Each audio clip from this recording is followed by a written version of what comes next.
We too have an Iranian ship docked in Kochi with 183 sailors. How do you view this overall event? We will take steps according to the international laws. Well, I too support UNCLOS and international law. It's incredible how you steered clear of my question, so I'll have a short...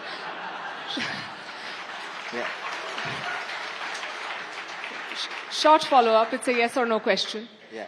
Are you going to repatriate the Iranian personnel back to Iran, or are you under pressure from the US to hand them over, to encourage them to defect, sir? Yes. I want to reiterate that UNCLOS. That's why I iterate that UNCLOS, because we are following those international laws. We are taking steps that incident also, using that international laws. We are following that international laws, and we have taken all steps according to the international laws. And I think we need not support any part. We took all steps as humanitarian way. Therefore, we will take steps according to the international laws.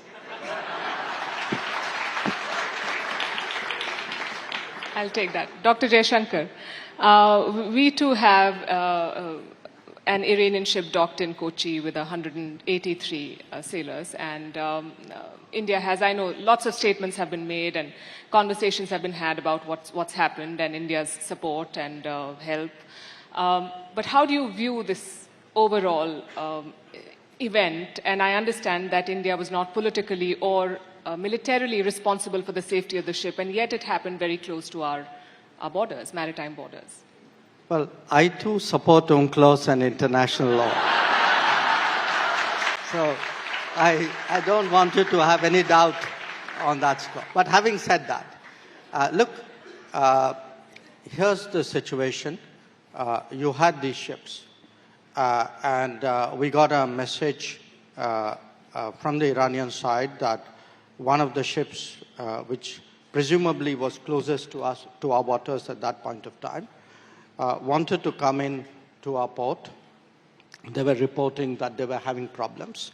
So my recollection is this was on the 28th, and on the 1st we said, okay, you can come in. It took them a few days to sail in, and then they docked in Kochi, and the ship is there. Obviously, the people on the ship, a lot of them were young cadets, that is my understanding. They have disembarked. They are in a nearby facility. So we viewed this, look, this ship, or these ships, because there were two others as well. I mean, when they set out and came here, the situation was totally different. They were coming in for a fleet review, and then they got, in a way, caught on the wrong side of events. So for us, when this ship wanted to come in, and that too in difficulties, I think it was the humane thing to do. I think we were guided by that principle.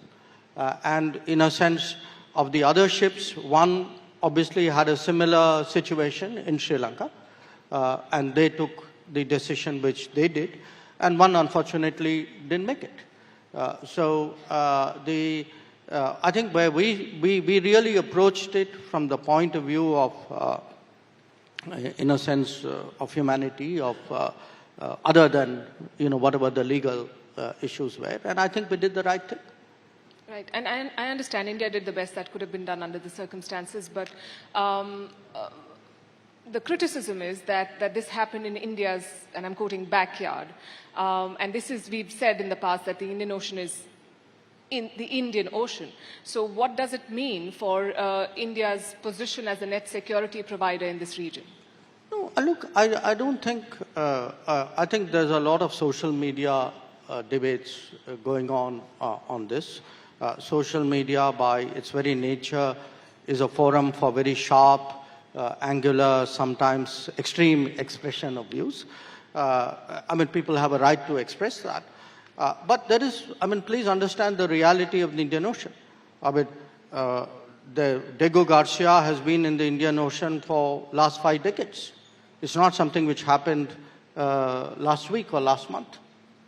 There are other, Djibouti.